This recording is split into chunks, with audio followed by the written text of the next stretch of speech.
Good evening everyone, my name is Ravikant Maurya.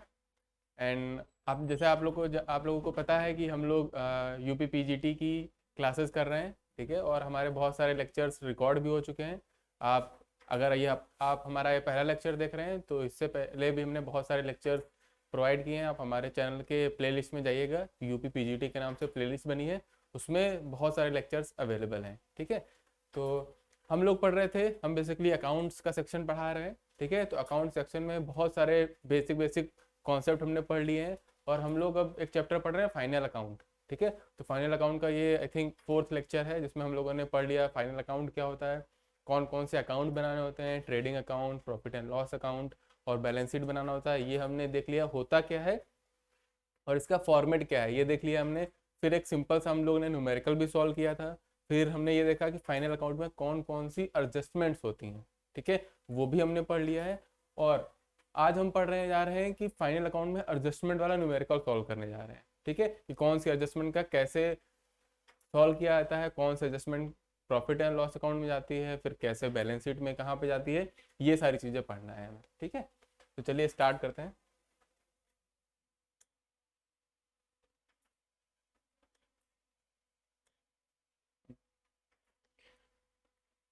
तो हमने last class में पढ़ा था कि बहुत सारी एडजस्टमेंट्स हमने पढ़ी थी।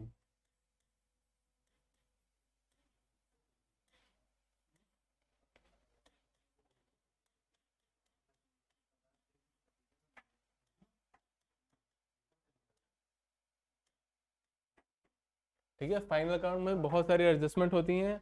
हमने लास्ट क्लास में पढ़ लिया था कि कौन सी एडजस्टमेंट का मीन्स क्या होता है। जैसे सबसे आपका बेसिक है, सिर्फ मान लेते हैं आउटस्टैंडिंग एक्सपेंसेस, ठीक है। और हमने उस क्लास में आपको बताया था कि जितनी भी एडजस्टमेंट होंगे, एडजस्टमेंट आपको ट्रायल बैलेंस के नीचे दिए रहेंगे, जितने भी एडजस्टमेंट होंगे वो दो जगह जाएंगे, कम से कम दो जगह जाएंगे। तो ये ध्यान रखिएगा, अगर आप क्वेश्चन सॉल्व कर रहे हैं तो उसमें ये ध्यान रखिएगा जितने भी एडजस्टमेंट है वो दो जगह जाएंगे, एक तो बैलेंस शीट में जाएगा और एक आपका प्रॉफिट एंड लॉस अकाउंट में जाएगा, ठीक। हो सकता है ट्रेडिंग में भी चला जाए, कम से कम दो जगह तो आपका एडजस्टमेंट जानी ही जानी है। तो ये चेक करने का तरीका भी होता है कि आप देखिए ट्रायल बैलेंस के नीचे आपका ट्रायल बैलेंस बना हुआ है, उसके नीचे जितनी भी एडजस्टमेंट दी हैं सारी एडजस्टमेंट कम से कम दो जगह तो जाएंगी जाएंगी। तो इस तरह से भी आप चेक कर सकते हैं,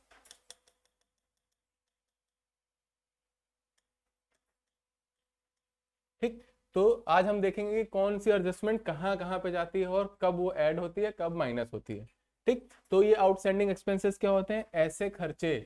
ऐसे खर्चे जो हमने कर दिए हैं लेकिन अभी उनका पेमेंट नहीं किया गया है। All those expenses we have accrued but we don't pay, these expenses is called outstanding expenses. यानी कि हमने खर्चे कर लिए हैं, जैसे हमने सैलरी जिसको देना था उससे एक महीना हमने काम करवा लिया है, एम्प्लॉय से अपने एक महीना काम करवा लिया है लेकिन अभी सैलरी का पेमेंट नहीं किया गया है। तो वो सैलरी कौन सी होगी? उसे कहेंगे आउटस्टैंडिंग सैलरी, ठीक है। मतलब हमने काम करा लिया है लेकिन अभी पेमेंट नहीं किया है, उसे कहते हैं आउटस्टैंडिंग एक्सपेंसेस, ठीक। अब इनका ट्रीटमेंट क्या होता है? ट्रीटमेंट समझिए क्या होता है। जितनी भी आउटस्टैंडिंग एक्सपेंसेस होंगे, अब एक्सपेंसेस में कोई भी एक्सपेंस आ सकता है, ठीक है। तो पहली जाएगा प्रॉफिट एंड लॉस अकाउंट में। कहाँ पे जाएगा? प्रॉफिट एंड लॉस अकाउंट में। और वहां पर क्या होगा? वो होगा, जैसे अभी हमने किसकी बात करी थी? सैलरी की। तो सैलरी में क्या हो जाएगा? जितना अमाउंट का आउटस्टैंडिंग एक्सपेंस आपका आउटस्टैंडिंग सैलरी नीचे लिखा रहेगा, उतना ही अमाउंट वो सैलरी में क्या हो जाएगा? ऐड हो जाएगा, ठीक। ध्यान रखिएगा जितना भी एक्सपेंस लिखा होगा, जैसे मान लेते हैं आपको ट्रायल बैलेंस में सैलरी दी हुई है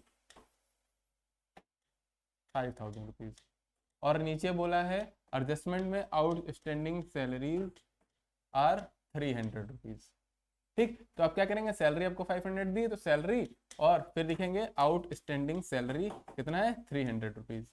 ये टोटल आपका 5,300 बाहर चला जाएगा, ठीक। इस तरह से करना है। अब दूसरी चीज, प्रॉफिट एंड लॉस अकाउंट में तो चला गया, उसके बाद और कहाँ जाएगा?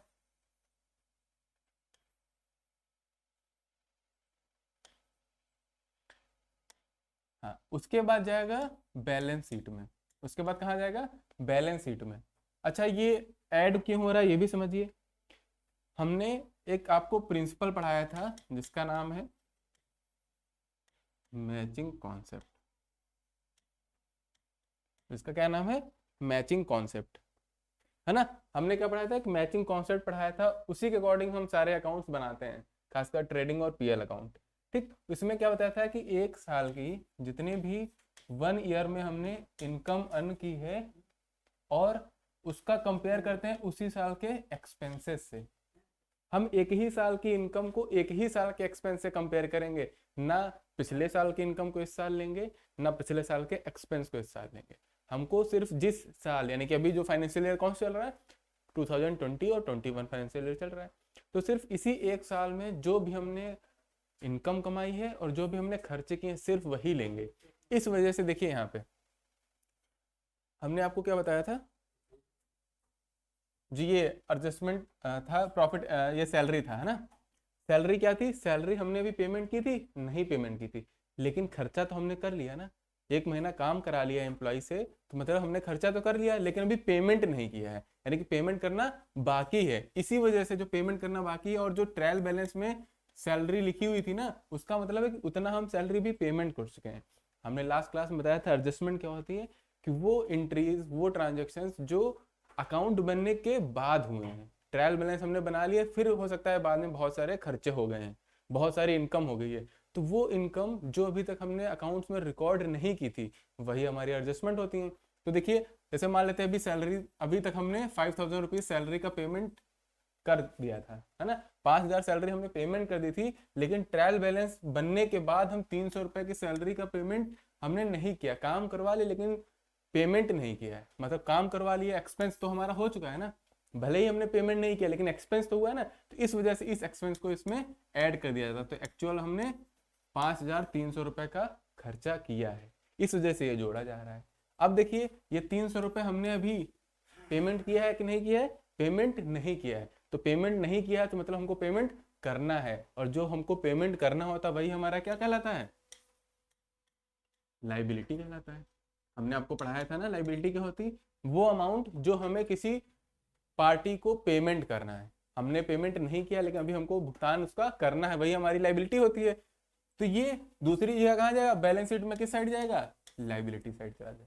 ये लॉजिक समझिए, लॉजिक समझ लेंगे तो आपको ये याद करना नहीं पड़ेगा कि आउटस्टैंडिंग एक्सपेंस है तो प्रॉफिट एंड लॉस अकाउंट में ऐड होगा और उधर लाइबिलिटी साइड में जाएगा। अगर आपने लॉजिक समझ लिया ना तो आप हमेशा याद रखेंगे। क्या है लॉजिक? कि कोई भी आउटस्टैंडिंग एक्सपेंस, हमेशा ध्यान रखिएगा, मैचिंग कॉन्सेप्ट ध्यान रखिएगा कि मैचिंग कॉन्सेप्ट क्या होता है कि एक साल की इनकम को उसी साल के एक्सपेंस से क्या करेंगे? कंपेयर करके प्रॉफिट या लॉस निकालना होता है। यही तो होता है मैचिंग कॉन्सेप्ट। तो इसी वजह से क्या देखा जा रहा है, हमको एक साल की इनकम और एक साल के एक्सपेंस देखने हैं। तो इसी वजह से एडजस्टमेंट की एंट्रीज में हमने बताया था, एडजस्टमेंट की एंट्रीज क्या होती? वो एंट्रीज, वो ट्रांजेक्शन जो अकाउंट बनने के बाद हुए हैं, बनने के बाद हुए हैं तो वो भी इनकम या एक्सपेंस, तो उनको भी तो इंक्लूड करना पड़ेगा, तभी तो हमारा मैचिंग कॉन्सेप्ट सही होगा। ठीक, तो वही यहाँ पे जैसे हमने अभी एग्जांपल बताया आउटस्टैंडिंग सैलरी का, सैलरी 5000 रुपए की थी, सैलरी हमने अभी तक 5000 का पेमेंट कर चुके थे ट्रायल बैलेंस बनाने के समय तक, लेकिन बाद में क्या होगा? 300 रुपए की सैलरी और हमको काम करवा लिया लेकिन सैलरी पेमेंट नहीं की, आउटस्टैंडिंग सैलरी, यही तो होता है। अब 300 रुपए हमको अभी पेमेंट और करने हैं, खर्चा तो कर लिया, खर्चा कर लिया इसलिए इसको खर्चे में क्या कर दिया? हमने ऐड कर दिया, तो ये आ गया टोटल खर्चा। लेकिन 300 रुपए का एक्चुअल में हमने खर्चा नहीं किया है, मतलब अभी हमको उसका पैसा देना है, और जो पैसा देना होता वही लाइबिलिटी। तो एक देखिए यहाँ पर एक्सपेंस में ऐड हो गया और लाइबिलिटी साइड चला गया। अब यहीं पे एक होता है आउटस्टैंडिंग सैलरी और एक होता है अक्रूड इनकम। ठीक, अक्रूड इनकम क्या होती है? वो इनकम जो हमने अर्न कर ली है बट अभी रिसीव नहीं हुई है। जैसे, ठीक, हम एज ए एम्प्लॉय हमने कंपनी में एक महीना काम किया, ठीक है, एक महीना काम कर लिया लेकिन अभी हमको पैसा नहीं मिला है। ठीक, इनकम की बात हो रही है ना, तो ऐसी इनकम जो हमने अर्न कर ली है बट अभी रिसीव नहीं हुई है। हमने एक महीना काम कर लिया लेकिन अभी हमारे बॉस ने, हमारे मैनेजर ने अभी हमको पैसा नहीं दिया है।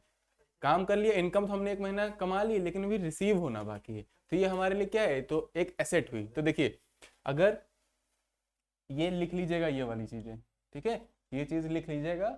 और ये पॉइंट जैसे अभी फर्स्ट पॉइंट है आउटस्टैंडिंग एक्सपेंस का, अब ये ध्यान रखिए लॉजिक समझा रहे हैं यहाँ पे कि कैसे, क्योंकि न्यूमेरिकल अगर कराएंगे तो डायरेक्टली न्यूमेरिकल कराएंगे तो आपको समझ नहीं आएगा। लास्ट क्लास में हमने ये बता दिया था, अब कौन सी एंट्री कहाँ जाएगी ये समझ रहे हैं हम लोग। ठीक, अब हम लोग क्या पढ़ेंगे, सेकंड क्या है, अक्रूड इनकम। ऐसी इनकम जो हमने कमा ली है लेकिन अभी पैसा नहीं मिला है। जैसे मान लेते हैं हमने सैलरी है,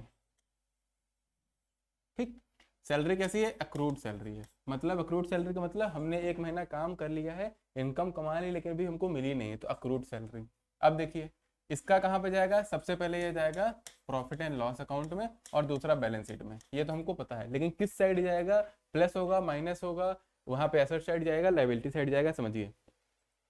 अक्रूड इनकम क्या है, हमने काम कर लिया लेकिन अभी पैसा नहीं मिला है, मतलब वो इनकम तो हमने अर्न कर ली है, इनकम अर्न कर ली है तो हमको रिकॉर्ड करना पड़ेगा। जैसे अब यहाँ पे सैलरी से अच्छा हम कमीशन लिख लेते हैं, कुछ लोगों को कंफ्यूजन हो रहा होगा कि सैलरी तो आपका एक्सपेंस है, ठीक। जैसे मान लेते हैं कमीशन, हमने कमीशन अर्न कर लिया लेकिन अभी पैसा नहीं मिला है, तो ये कमीशन में क्या हो जाएगा, ऐड हो जाएगा, क्योंकि पैसा नहीं मिला, इनकम तो हमारी हो चुकी है, तो हमको इनकम तो इसी साल की दिखानी है ना, इसी साल में इनकम क्या भले रिसीव हुआ हो या ना रिसीव हो, हमको रिकॉर्ड तो करना ही है। इस वजह से हमने क्या कर दिया, वो ऐड कर दिया। अब समझिए, ध्यान समझिएगा, हमने काम कर लिया है लेकिन पैसा नहीं मिला, लेकिन हमको पैसा मिलने वाला है ना, ये हमारी लाइबिलिटी तो नहीं है ना। लाइबिलिटी क्या होती है, जो हमको देना होता है, यहाँ पर तो हमको मिल रहा है, जो मिल रहा है तो हमारी क्या हो जाएगी, एसेट। इस वजह से क्या है, कहाँ जाता है, एसेट साइड जाता है। तो अक्रूड इनकम आपकी कहाँ जाती है, अक्रूड इनकम आपका प्रॉफिट एंड लॉस अकाउंट में जो भी आइटम होगा जिसके साथ अक्रूड इनकम लगा होगा उसमें ऐड कर दिया जाएगा, और बैलेंस शीट में कहाँ चला जाएगा, एसेट साइड। ये जस्ट अपोजिट है किसके, आउटस्टैंडिंग एक्सपेंस के, ठीक। आउटस्टैंडिंग एक्सपेंस आपकी लायबिलिटी थी, ये आपकी एसेट है, ठीक। वो भी जुड़ता था, ये भी जुड़ रहा है, ठीक। ये लॉजिक समझिए आप। फिर इसी तरह से और भी आपके आइटम्स हैं, देखते हैं और कौन कौन से आइटम हैं। जैसे आपका हो गया एक प्रीपेड एक्सपेंस, ठीक है। प्रीपेड एक्सपेंस को अनएक्सपायर्ड एक्सपेंस भी बोलते हैं, या फिर इसको एडवांस एक्सपेंस भी बोलते हैं, ठीक। या कि ऐसा एक्सपेंस जो हमने पहले ही पे कर दिया, अभी खर्चा हुआ नहीं लेकिन हमने पहले उनका पेमेंट कर दिया है, तो वो होते हैं आउटसेंड, उसको बोलते हैं प्रीपेड एक्सपेंसेस। अब प्रीपेड एक्सपेंसेस का क्या होता है, लॉजिक समझिए, ठीक।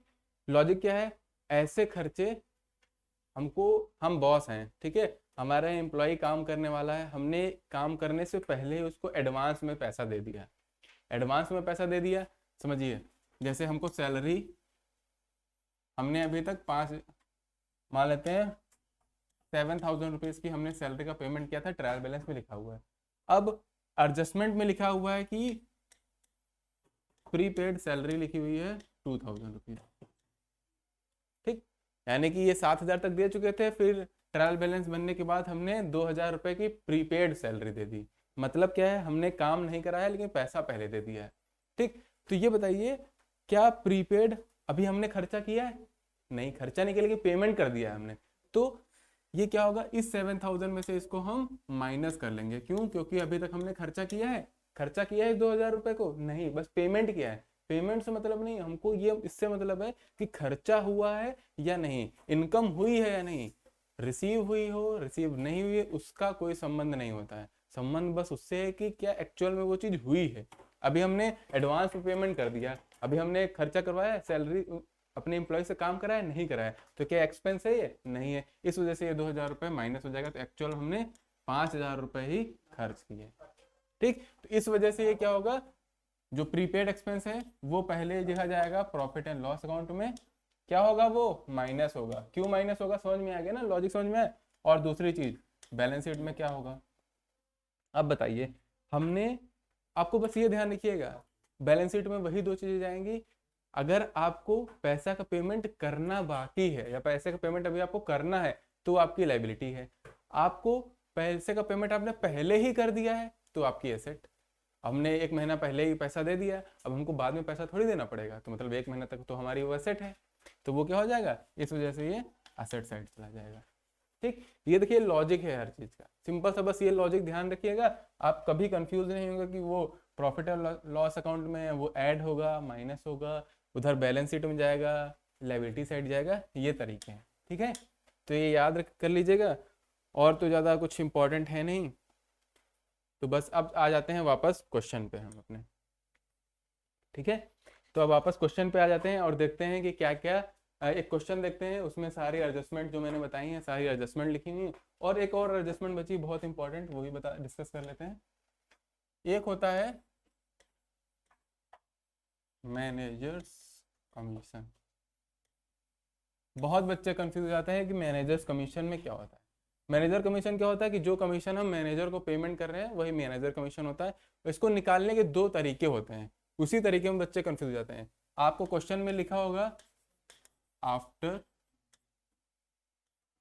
नेट प्रॉफिट, और एक में लिखा रहता है बिफोर नेट प्रॉफिट।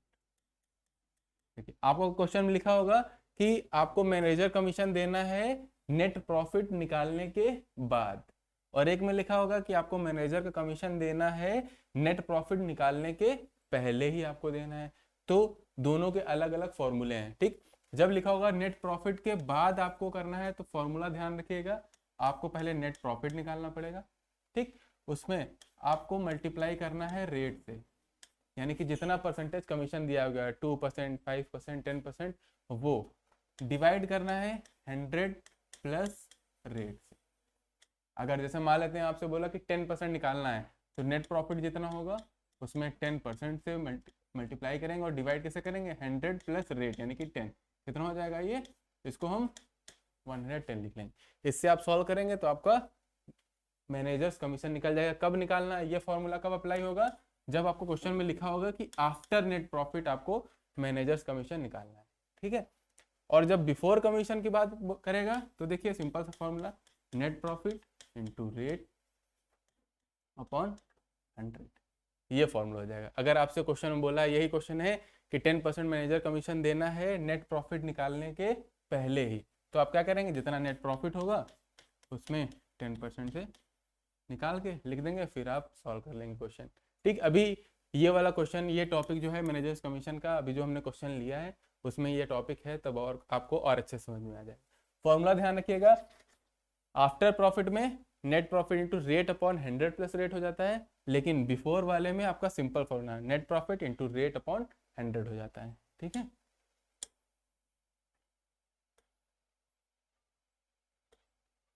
हाँ ठीक है, अब हम अपने क्वेश्चन पे आ जाते हैं। क्या है क्वेश्चन हमारा, हाँ ये क्वेश्चन ध्यान से पढ़िएगा सब लोग।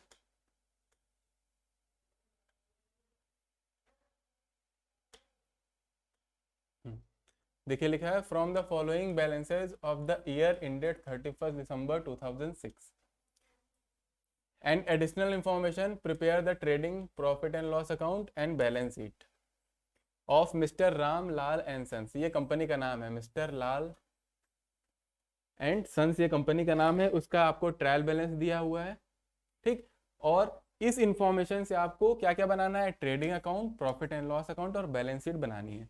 और नीचे देखिए हमने बताया था ना कि ये आपका क्या हो गया, ये आपका ट्रायल बैलेंस दिया हुआ है। ट्रायल बैलेंस के नीचे जितनी भी एडिशनल इंफॉर्मेशन होती हैं वो सारी क्या होती हैं, वो सारी एडजस्टमेंट्स होती हैं। अब ये सारी एडजस्टमेंट्स हैं, पढ़ लेते हैं क्या बोल रहा है। सबसे पहली है closing stock was valued at 20,000। जो आपका क्लोजिंग स्टॉक क्या होता है, जो स्टॉक आपका साल के आखिर दिन बचा होता है उसी को क्लोजिंग स्टॉक बोलते हैं। ये 20,000 रुपये दिया है। फिर देखिए बोल रहा है provide depreciation on building and furniture. अब बिल्डिंग पे डिप्रिसिएशन चार्ज किया गया है 5% और फर्नीचर पे डिप्रिसिएशन चार्ज किया गया है 10%। हमने आपको बताया था कि डिप्रिसिएशन क्या होता है, वो अमाउंट जो फिक्स एसेट की जो वैल्यू में डिक्रीज होता रहना, यानी कि जो स्थायी संपत्ति है उसके मूल्य में जो कमी आती रहती है उसको यूज करने पे, उसी को क्या बोलते हैं, उसी को डिप्रिसिएशन बोलते हैं। तो बोल रहा है 5% हमको निकालना है बिल्डिंग का। जैसे बिल्डिंग मानते हैं 45,000 रुपए की थी, तो इस 45,000 में 5% से गिरावट हुई है, तो इसका 5% निकालेंगे। और डिप्रिसिएशन कहा जाता है आपका प्रॉफिट एंड लॉस अकाउंट के डेबिट साइड, क्योंकि डिप्रिसिएशन क्या है आपका एक तरह का लॉस है। लॉस कैसे हुआ, क्योंकि आपकी एसेट क्या हो रही है, कम हो रही है, जैसे लॉस।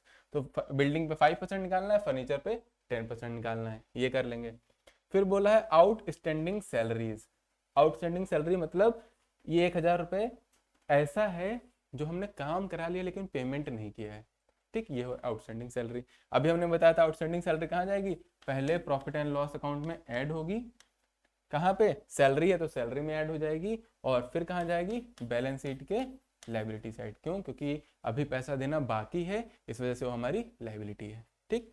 फिर देखिए अनएक्सपायर्ड इंश्योरेंस, हमने क्या बताया था, अनएक्सपायर्ड, अनएक्सपायर्ड का दूसरा नाम प्रीपेड या एडवांस। अब ये कमीशन है, सॉरी इंश्योरेंस है, तो ये अनएक्सपायर्ड यानी कि प्रीपेड है, तो ये माइनस हो जाएगा। फिर अक्रूड कमीशन, अक्रूड कमीशन यानी कि ऐसा कमीशन जो हमने कमा लिया है बट रिसीव नहीं हुआ है, इसका भी हमने देखा था। फिर लिखा है provide for managers commission at 5% on net profit. Manager commission कितना निकालना है, 5%, वो भी किस पे, नेट प्रॉफिट पे।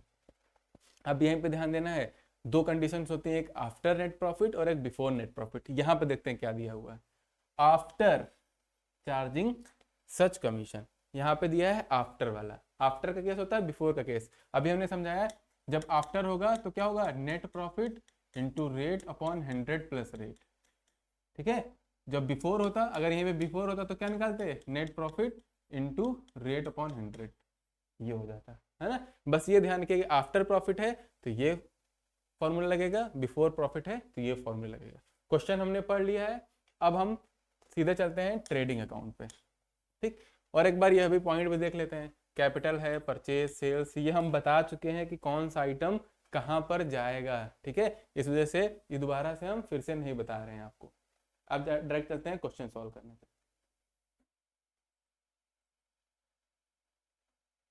तो क्वेश्चन हम भी फोन में खोल लेते हैं अपने, ठीक। यहां से पहले देख लेते हैं ट्रेडिंग अकाउंट में जाने वाली कौन कौन सी आइटम्स दी हुई हैं हमको। जब भी ट्रेडिंग अकाउंट बनाने की बात है तो आप कुछ आइटम्स तो ध्यान ही रख लीजिएगा, जैसे ओपनिंग स्टॉक, परचेज, वेजेस, है ना, कैरियज, फ्रेट, ये सब। परचेज में परचेज रिटर्न माइनस करना होता है। क्रेडिट साइड आएंगे तो आपको सेल्स ध्यान रखना है और क्लोजिंग स्टॉक ध्यान रखना है।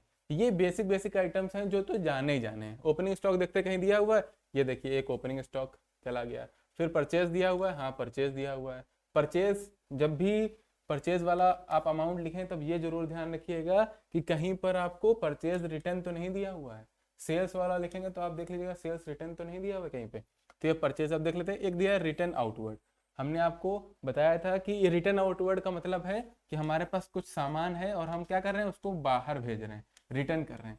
तो आप लोग ये बताइए, आप जो परचेज करके लाए हो, परचेज करके लाए थे उसको आप बाहर भेजोगे या आप जो सेल कर चुके हो उसको बाहर भेजोगे। सिंपल सा है कि जो आप परचेज करके लेके आए होंगे उसी को तो रिटर्न करेंगे। सेल्स जो हुई है तो वो ये क्या हो रहा है, आउटवर्ड हो रहा है, मतलब हम अपने पास से बाहर भेज रहे हैं, तो वो उसको बोलते हैं परचेज रिटर्न। आपको बता चुके हैं पिछली क्लासेस में। तो ये परचेज रिटर्न माइनस कर लेंगे। फिर वेजेस देखिए दी हुई है, वेजेस भी दिया हुआ है। फिर कैरियज और फ्रेट देख लीजिए कहीं पे दिया हुआ, हाँ ये देखिए लिखा कैरियज ऑन परपेज, यानी कि हम वहां से यहाँ तक लाने में जो भाड़ा लगा है उसी को कैरियज बोलते हैं, ठीक। ये हो गया, और इसके अलावा और कोई खर्चे नहीं दिए हमें। इधर देखिए सेल दिया है कहीं, सेल देखिए कहीं पे दिया हुआ है, ये देखिए सेल्स भी दिया हुआ है 1,10,000 रुपये। इसका क्लोजिंग स्टॉक आपका नीचे दिया रहेगा। ये सारे बेसिक बेसिक चीजें उठा के हम क्या कर देंगे, ट्रेडिंग अकाउंट बना लेंगे। देखिए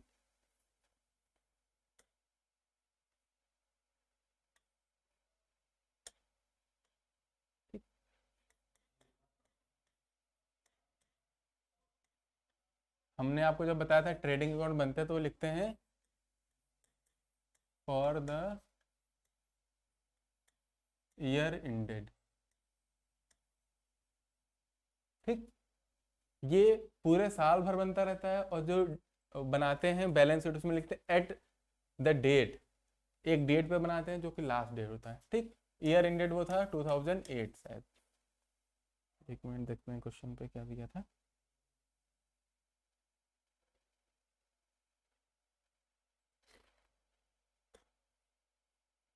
हाँ 2006 था, ठीक। तो हो जाएगा 2006। अब हम आ जाते हैं क्वेश्चन पे। ये फॉर्मेट हमने बताया था, ठीक, ट्रेडिंग अकाउंट का। बनाते समय हम पापा को ध्यान रखिएगा, पर्टिकुलर अमाउंट पर्टिकुलर। ठीक, ये होता है हमारा सिंपल सा फॉर्मेट ट्रेडिंग अकाउंट का। अब हमने जो जो अमाउंट देखे थे लिख लेते हैं। सबसे पहले हमने क्या देखा था, ओपनिंग स्टॉक दिया हुआ था, फिर परचेज दिया हुआ था, कुछ उसमें से परचेज रिटर्न हो रहा था। ठीक, क्वेश्चन खोल लेते हैं फिर देखते हैं क्या क्या था।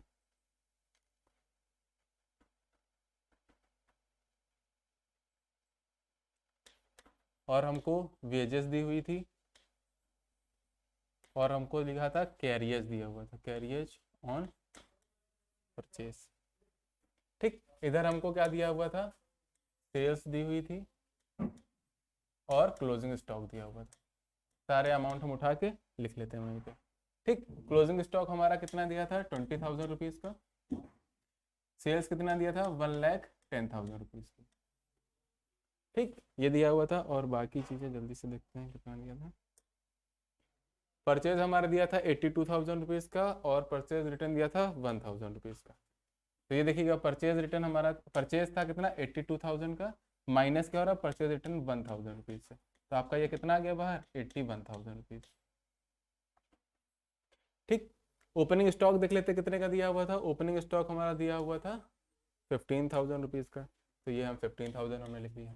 बस आपको सिंपल सा ध्यान बस इतना रखना है कि कौन सा आइटम किस अकाउंट में जाएगा, डेबिट साइड जाएगा या क्रेडिट साइड जाएगा, बस इतना ध्यान रखना है आपको। बाकी सब आसान है। ठीक है, फिर उसके बाद और क्या दिया हुआ था, ओपनिंग स्टॉक हमारा 15,000 रुपीज़ का हो गया। वेजेस, वेजेस हमारी कितनी दी हुई थी, 1,800 रुपीज़ की, यानी कि 1,800 का। और कैरियज ऑन परचेज कितना दिया था, 200 रुपये का। बस लिखना ही, बस लिखना तो कुछ नहीं है इसमें। बस आपको सबसे इंपॉर्टेंट चीज़ क्या है फाइनल अकाउंट में, ये पता कर रहा कि कौन सा आइटम डेबिट साइड जाएगा, कौन सा आइटम क्रेडिट साइड जाएगा, कौन सा ट्रेडिंग अकाउंट में जाएगा, कौन सा प्रॉफिट एंड लॉस अकाउंट में जाएगा, और कौन सा बैलेंस शीट में जाएगा, और कैसे जाएगा, बस यही हमको देखना है। इसके अलावा हमने देखा था और कोई है नहीं जो ट्रेडिंग अकाउंट में आए, तो इसको हम टोटल कर लेते हैं। ये हो जाएगा 1,30,000 रुपीज़। इसको ऐड कर लेते हैं, इसको ऐड कर लीजिए, 0 0।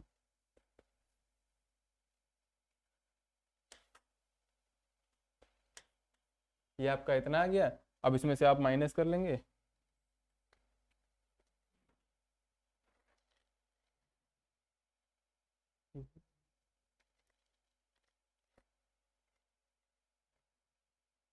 ये 15, 1 मिनट, ये थोड़ा सा टोटल गलत हो गया। तो टोटल करिए, ये आ गया 0 0।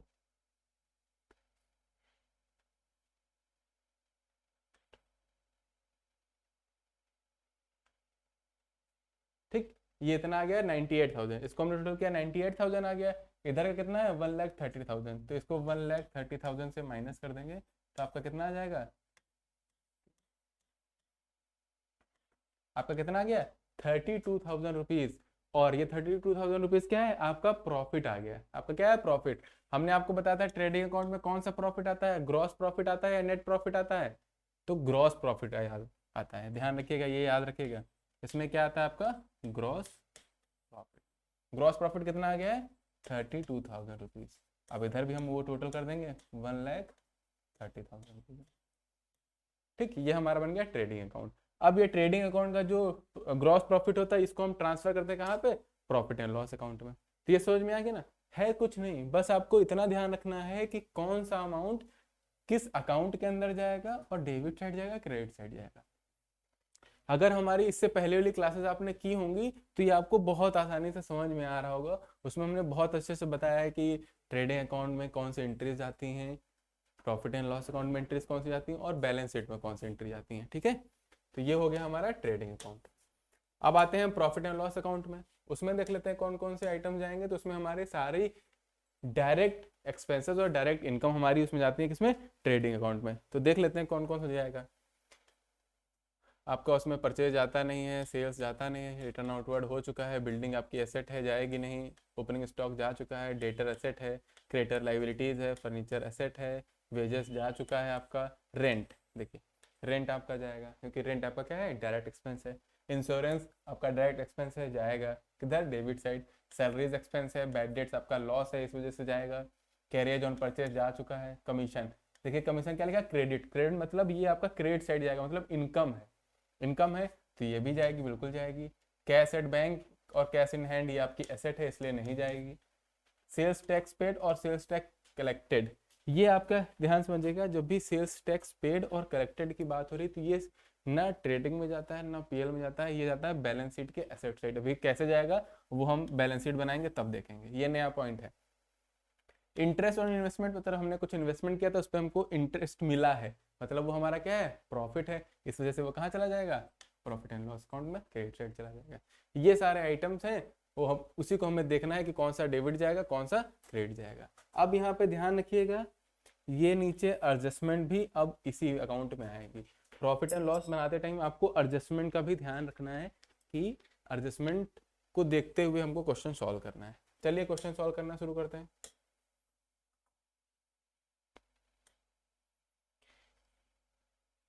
हाँ, अब हमको बनाना है पीएल अकाउंट, इसमें भी लिखना है एट द ईयर एंडिंग, नहीं फॉर द ईयर एंडेड लिखना है, ठीक है, जो हम ये हमारा फॉर्मेट बन गया है।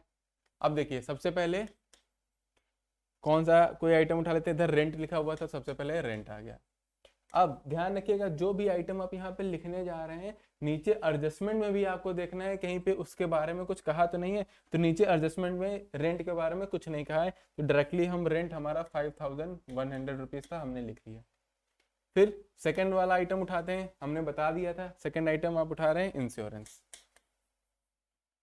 देखिएगा इंश्योरेंस आपका यहाँ पे दिया, इंश्योरेंस आपका खर्चा होता है तो 600 रुपये दिया हुआ है, और जैसे हमने इंश्योरेंस उठाया, अब इंश्योरेंस के बारे में नीचे देखें कहीं कुछ दिया तो नहीं है, नहीं है नहीं है नहीं है नहीं है, ये देखिए अनएक्सपायर्ड इंश्योरेंस 50 रुपीज आपका दिया है। अनएक्सपायर्ड का मतलब होता है जो आपने पहले से पेमेंट कर दिया है। अब 600 रुपीज में पहले से आप 50 रुपये पेमेंट कर चुके हैं, तो वो क्या हो जाएगा, सिंपल सा है, वो माइनस हो जाएगा।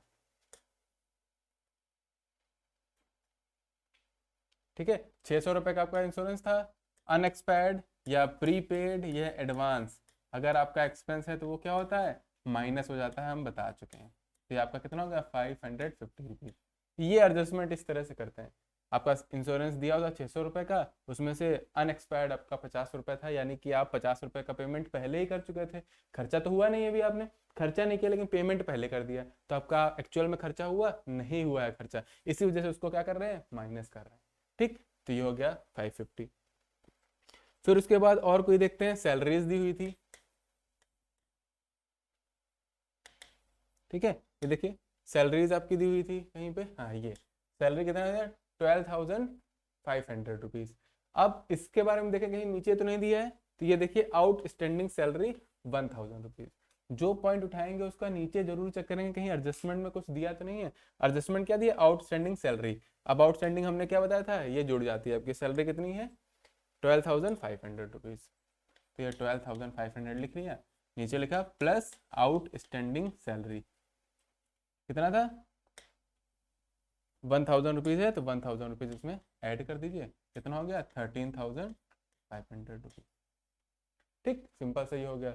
फिर नेक्स्ट पॉइंट उठाते हैं, बैड डेट्स लिखा हुआ था, बैड डेट्स आपका क्या है, लॉस, हमने बताया था वो अमाउंट जो आपको नहीं मिला है, आपने जितना का क्रेडिट सेल किया था, जैसे मान लेते हैं आपने क्रेडिट सेल की 1000 रुपीज की, लेकिन आपको पैसा रिसीव हुआ बाद में 950 रुपीज ही, यानी कि 50 रुपये आपको नहीं मिले, 50 रुपये आपके डूब गए, उसी को बोलते हैं बैड डेट्स। इसको हिंदी में बोलते हैं डूबत ऋण, यानी कि ऐसा आप 1,000 रुपये का आपने उधार बेचा, आपको 950 रुपये ही मिले, 50 रुपये किसी ने नहीं दिए, तो आपके तो पैसे डूब गए, मतलब आपका लॉस हो गया, इस वजह से यहाँ पे आ रहा है। ये कितने का है, क्वेश्चन में दिया हुआ है 200 रुपीज का, तो 200 डायरेक्टली लिख लें। ध्यान रखिएगा जो भी पॉइंट उठा रहे हैं नीचे एडजस्टमेंट में एक बार जरूर देख लीजिएगा कहीं उसके बारे में कुछ कहा तो नहीं है। फिर इस तरह से आपका डिप्रिसिएशन दिया हुआ था। अब यहाँ पे ध्यान रखिएगा डिप्रिसिएशन 2 पे दिया हुआ था, जैसे आपने लिखा टू डिप्रिसिएशन। अब एक पे क्या है, एक पे आपका बिल्डिंग है और दूसरा है फर्नीचर पे। बिल्डिंग पे दिया हुआ 5%, बिल्डिंग आपकी कितने की है, ये है 45,000 की। अब आप सिंपल सा डिप्रिसिएशन का फॉर्मूला हमने बताया था, जो एसेट होती है इनटू रेट ऑफ डिप्रिसिएशन, जो कि 5% है, इसको सॉल्व कर लेंगे तो आ जाएगा 2250। ये आपका डिप्रिसिएशन आ गया, तो ये आपने 2250 यहाँ पे लिखा। फिर फर्नीचर पे कितना बोल रहा है, 10%। फर्नीचर कितने का है, फर्नीचर है आपका 7000 का, तो 7000 का इसी तरह से निकाल लेंगे 10%, तो आ जाएगा 700 रुपये। अब इन दोनों को ऐड करके 2950 ये आपका यहाँ पे चला जाएगा। कितना था? 2950 रुपीज़। ठीक, बस यही ध्यान करके करना है, कुछ है नहीं, बेसिक सा कैलकुलेशन है। वो सबसे इंपॉर्टेंट क्या है, आपको ये पता होना चाहिए कि वो डेबिट अकाउंट में किस अकाउंट में जाएगा, और डेबिट साइड जाएगा या क्रेडिट साइड जाएगा। ठीक, इसी तरह से हम सारे और करते रहेंगे। फिर इसके बाद और कोई एक्सपेंस नहीं दिया हुआ था, अब हमको मैनेजर का कमीशन निकालना है। तो मैनेजर कमीशन कब निकालेंगे? जब पूरा क्वेश्चन सॉल्व हो जाएगा उसके बाद। अब देखिए क्रेडिट साइड में आपको क्या क्या दिया हुआ था। क्रेडिट साइड में सबसे पहले तो हम क्या लिखते हैं, जो हमने ट्रेडिंग अकाउंट बनाया था उसमें जो प्रॉफिट आया होगा वो लिखते हैं, ग्रॉस प्रॉफिट। ठीक, ग्रॉस प्रॉफिट कितना निकला था उसमें? 32,000, वही हम सबसे पहले लिखेंगे। अब देखें कोई इनकम तो नहीं दी हुई है। इनकम में हमारे पास एक दिया हुआ था बाई इंटरेस्ट ऑन इन्वेस्टमेंट, यानी कि कोई हमने इन्वेस्टमेंट किया था उस पर हमको इंटरेस्ट मिला था। अब वो देखते हैं कितने का दिया हुआ, क्वेश्चन में दिया हुआ 500 रुपीज़ का, तो वो 500 रुपीज़ हमने यहाँ पे लिख लिया। एक और था कमीशन मिला था, तो कमीशन लिख लेते हैं। ये देखिए आपको कमीशन के बगल में क्या लिखा हुआ? क्रेडिट, यानी कि क्रेडिट बैलेंस दिया है। क्रेडिट बैलेंस किसका होता है? इनकम का क्रेडिट बैलेंस होता है, इस वजह से वो क्रेडिट साइड चला गया। ठीक, ये कितना है? 5000 रुपीज़ का। अब इसके बारे में देखिए यहाँ पे लिखा है अक्रूड कमीशन, यानी कि आपकी ये इनकम है, और अक्रूड इनकम हमने क्या बताई थी? ऐसी इनकम जो आपने कमा ली है बट पैसा नहीं मिला है, रिसीव नहीं हुई, वो आपका अक्रूड कमीशन है। तो ये आपकी इनकम तो हो गई है, इनकम हो चुकी है, इस वजह से इसको ऐड कर लेंगे हम। ठीक, भले ही पैसा मिला हो या ना मिला हो वो अलग बात है, इनकम हमारी हुई है या नहीं हुई है उससे मतलब होता है हमें। ठीक, तो देखिए कमीशन कितना दिया हुआ है? कमीशन दिया हुआ आपको 1500, यानी कि 1500, और अक्रूड कमीशन कितना दिया हुआ है? 300 रुपये, तो वो ऐड कर दिया, ये हो गया हमारा 1800 रुपये बाहर, है ना। देख रहे हैं एडजस्टमेंट बहुत इजी है, बस आप एक बार ध्यान से समझिए कि कौन सा लॉजिक से समझिए कौन सा ऐड होगा, कौन सा माइनस होगा, कौन सा डेबिट साइड जाएगा, कौन सा क्रेडिट साइड जाएगा। लॉजिक हमने बहुत अच्छे से समझाया है, बस लॉजिक ध्यान रखिएगा। ठीक, अब इनके अलावा कोई और एंट्रीज नहीं बची हैं। अब हम क्या करेंगे, इधर का ऐड कर लेंगे। इधर का ऐड करने पे आ रहा है आपका 34,300। अब इस 34,300 में इतने सारे एक्सपेंसेस है, ये हम माइनस कर लेंगे। तो ये सारे एक्सपेंस माइनस करने के बाद आपके पास कितना बच रहा है? 12,000 रुपये। ध्यान समझिएगा, ये सारे इधर का टोटल किया क्रेडिट साइड का, फिर डेबिट साइड का टोटल करने के बाद माइनस कर रहे हैं, तो आपका 12,000 बच रहा है, यानी कि ये क्या है? आपका नेट प्रॉफिट निकला। ठीक, अगर आपको मैनेजर कमीशन नहीं दिया होता तो डायरेक्टली नेट प्रॉफिट 12,000 जिसका डिफरेंस है वो लिख के हमारा profit and loss account complete हो जाता है। लेकिन यहाँ पे बोला था कि मैनेजर कमीशन, ये देखिए लास्ट वाला पॉइंट देखिए, यहाँ पे लिख रहा है provide for managers commission at the 5% on net profit after charging such commission, यानी कि ऐसे कमीशन पे जो नेट प्रॉफिट के बाद आफ्टर लगा हुआ है। यहाँ पे ध्यान रखिएगा, हमने बताया था दो, एक आफ्टर और एक बिफोर। आफ्टर वाले का फॉर्मूला हमने क्या बताया था? जो नेट प्रॉफिट निकलेगा उस पर रेट से मल्टीप्लाई करना है और 100 प्लस रेट करना है, ये हमने फॉर्मूला बताया। बिफोर होता तो ये यहाँ पे रेट को ऐड नहीं करते नीचे, बाकी वैसे ही रहता। अब देखिए ये नेट प्रॉफिट हमने कैसे निकाला है? सारी इनकम को ऐड करके सारे एक्सपेंस माइनस कर दिए हैं। सारे एक्सपेंस माइनस करना है तो आपका जैसे 12,000 रुपीज नेट प्रॉफिट आया। अब इसमें हम क्या करेंगे, नेट प्रॉफिट आपका है 12,000 रुपीज, फिर रेट कितना दिया हुआ है? रेट है आपका 5% डिवाइड बाई 100 प्लस रेट, यानी कि 105। अब इसको सॉल्व कर लेंगे तो इसको सॉल्व करने पे आपका आ रहा है 571। ये क्या निकला? ये निकला आपका मैनेजर्स कमीशन आफ्टर चार्जिंग सच कमीशन। ठीक, ये आपका 571 रुपीज निकला। अगर यहीं पर बिफोर दिया होता तो क्या करते? 12,000 इंटू 5 डिवाइड बाई 100। सिर्फ यहाँ पे आफ्टर वाले में रेट ऐड हो जाता है, बिफोर वाले में ऐड नहीं होता है, तो सिंपल से निकाल लेंगे। ये आ गया आपका 600 रुपीज। बिफोर होता तो ये आपका कमीशन आता, मैनेजर का कमीशन, यहाँ पे आफ्टर है तो इस वजह से आपका ये आया 571। तो ये भी लिख लेंगे 571 रुपीज आपका मैनेजर्स का कमीशन आया। अब ये ऐड करके ये माइनस कर देंगे, यानी कि इसी में से आप 571 माइनस कर दीजिए। ये क्या आ गया 11,429 रुपीज़ आपका नेट प्रॉफिट आ गया। तो आप क्या करेंगे, यहाँ पे लिखेंगे टू नेट प्रॉफिट कितना आया 11,429 रुपीज़। फिर आप टोटल करके उसको बैलेंस कर देंगे। ठीक, तो ये आपका आ गया नेट प्रॉफिट। कैसे है समझ में आया? बेसिक सी एंट्रीज थी। सबसे पहले तो हमको ये देखना था कि कौन सा आइटम किस अकाउंट में जा रहा है। ट्रेडिंग अकाउंट बना चुके हैं। अब जो भी एक्सपेंसेस थे, इसमें क्या आता है, एक्सपेंस आता है, लॉस आता है, या इनकम आता है, या गेन आता है। तो ये सारे एक्सपेंसेस और लॉसेस दिए थे, हमने उसको डेबिट कर दिया। ये हमारी कुछ इनकम्स दी हुई थी, इसको हमने क्रिएट कर दिया। फिर बैलेंस करके अमाउंट निकाल लिया। और जो प्रॉफिट एंड लॉस अकाउंट से क्या निकलता है बैलेंस, उसको नेट प्रॉफिट बोलते हैं। ट्रेडिंग अकाउंट में क्या निकल रहा था, ग्रॉस प्रॉफिट, और यहाँ पे क्या निकल रहा है, नेट प्रॉफिट। ये हो गया हमारा profit and loss account. Adjustment का क्या था, कुछ एडजस्टमेंट ऐसी होती हैं जो ऐड होती हैं, कुछ एडजस्टमेंट ऐसी होती हैं जो माइनस होती हैं, हम बता चुके हैं आपको। वही कुछ एडजस्टमेंट यहाँ पे आई थी, हमने बता दिया। अब ये आपका profit and loss account complete हो गया। अब इसके बाद क्या बनाते हैं, इसके बाद बनाते हैं बैलेंस शीट। ठीक, अब हमारा ट्रेडिंग अकाउंट बन गया, प्रॉफिट एंड लॉस अकाउंट बन गया। अब क्या बचा है, बैलेंस शीट बनाना बचा है।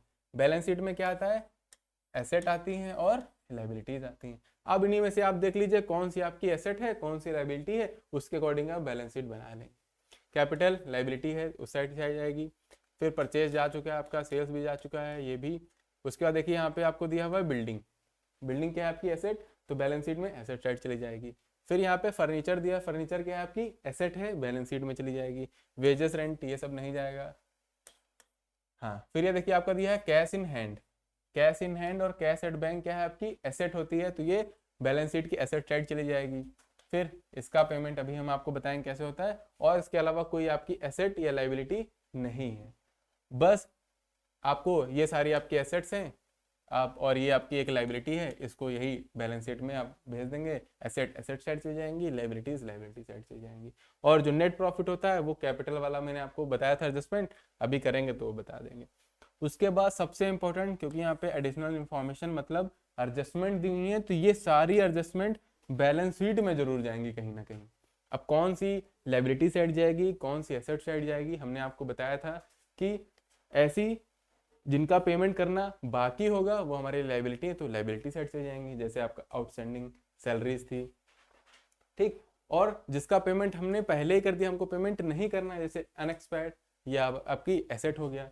अक्रूड इनकम क्या बताया था हमने, ऐसी इनकम जो हमने कमा ली है पर रिसीव नहीं हुई है अभी, ये भी हमारी एसेट है, तो ये भी एसेट साइड चली जाएगी। मैनेजर का कमीशन हमको देना है, इस वजह से ये लाइबिलिटी हमारी, तो लाइबिलिटी साइड चली जाएगी।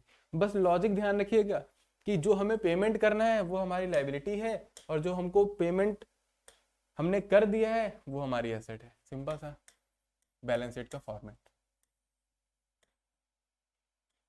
इसमें भी ध्यान रखना है, अगर कोई भी जैसे एसेट था, बैलेंस शीट सॉरी बिल्डिंग थी, बिल्डिंग में आपने डेप्रिसिएशन माइनस किया था, चार्ज किया था, तो डेप्रिसिएशन माइनस करना है। फर्नीचर में आपने डेप्रिसिएशन चार्ज किया था, वो डेप्रिसिएशन का अमाउंट माइनस कर देना है। तो देखते हैं, सबसे पहले कैपिटल होती है, ये आपकी लाइबिलिटी साइड होती है, और ये आपकी एसेट साइड होती है। जब हमने फॉर्मेट पढ़ा था तब बहुत अच्छे से देखा था। अब देखिए कैपिटल में ये ध्यान रखिएगा, जितनी भी कैपिटल है, क्वेश्चन में कैपिटल कितनी दी हुई है, 80,000 रुपीज। कैपिटल आपकी 80,000 रुपीज है। इसमें एक चीज ऐड होती है जो होता है नेट प्रॉफिट, बाकी दो चीजें माइनस होती हैं। क्या क्या है, ड्राइंग्स आपकी क्या होती है, माइनस होती है कैपिटल में से।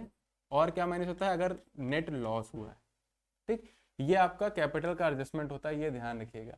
अब इस क्वेश्चन में सिर्फ आपको नेट प्रॉफिट दिया है, नेट ड्राइंग्स दिया है, और अगर नेट प्रॉफिट है तो नेट लॉस हो ही नहीं सकता। नेट प्रॉफिट आपका कितना था,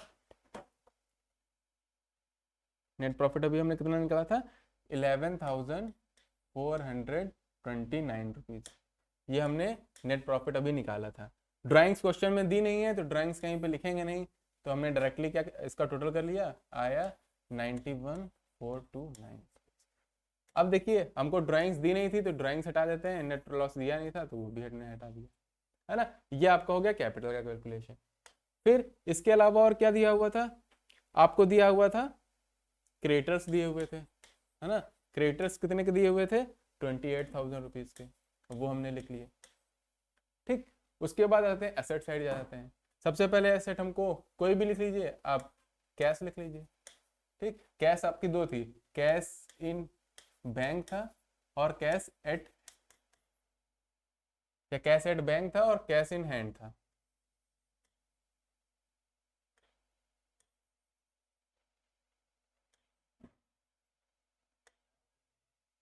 ठीक है, कैश इन हैंड और कैश एट बैंक। ये ध्यान रखिएगा, बैलेंस शीट बनाते टाइम बाई या टू का यूज नहीं करेंगे, वो सिर्फ ट्रेडिंग अकाउंट और प्रॉफिट एंड लॉस अकाउंट में आता है, बैलेंस शीट में ये सारी चीजें नहीं आती। कैश इन हैंड आपका दिया था 5000 रुपीज और कैश एट बैंक दिया था 25,000 रुपीज।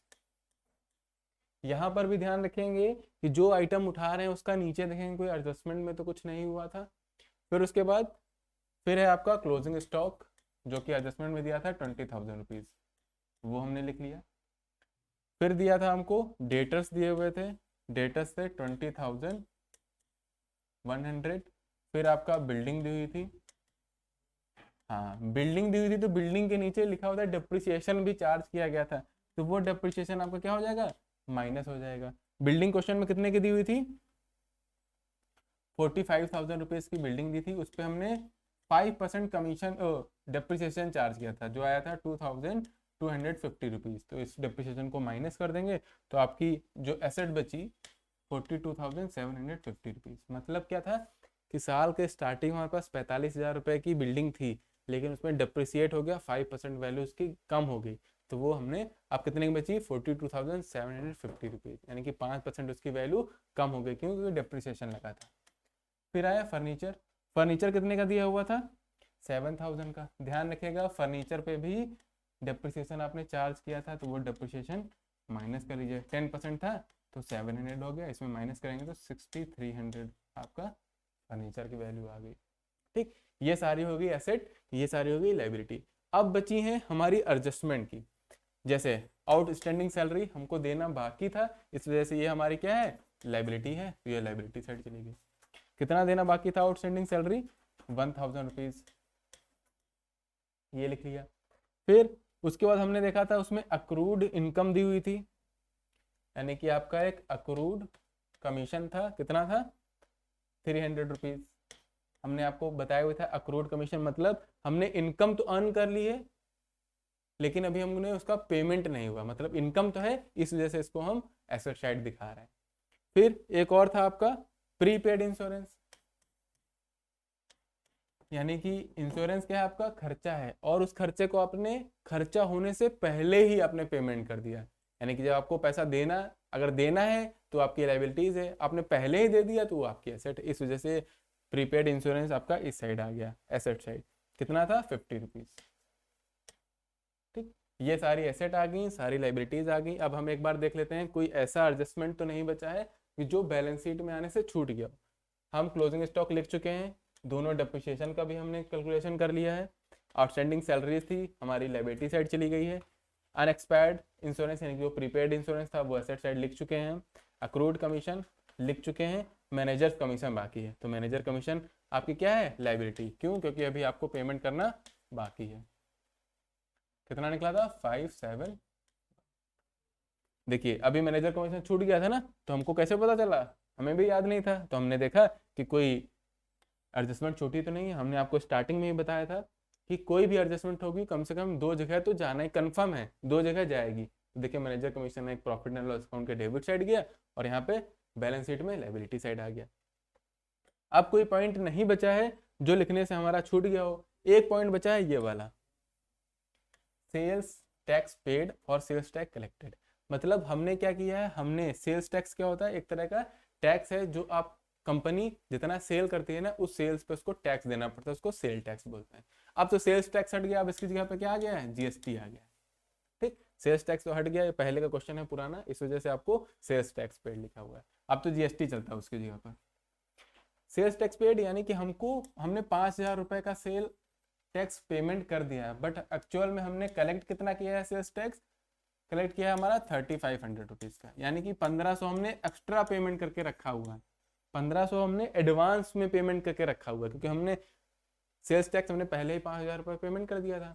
अब हमने सोचा कि जितना हमको रिसीव होता जाएगा वो माइनस करते रहेंगे, और बाद में जैसे होता है क्या, जितना आप सेल करोगे ना आपको उतने पे कुछ सर्टेन परसेंटेज से आपको टैक्स पे करना पड़ता है गवर्नमेंट को। आपने पहले ही 5,000 का पेमेंट कर रखा हुआ है, लेकिन एक्चुअल में आपका सेल टैक्स हुआ कितना है, तो 3500 रुपये का ही हुआ है, यानी कि आपने ज़्यादा दे दिया, यानी कि 1500 रुपये उनको एडवांस ही दे दिया है, एक तरह से ज़्यादा हो गया है। तो जो अब ये अगले साल का जो टैक्स होगा उसमें से माइनस हो जाएगा। तो ये क्या है, इस साल का आपने एक्सपेंस है ही नहीं, लेकिन पेमेंट कर रखा हो, तो ये आपकी क्या हो जाएगी, एसेट हो जाएगी।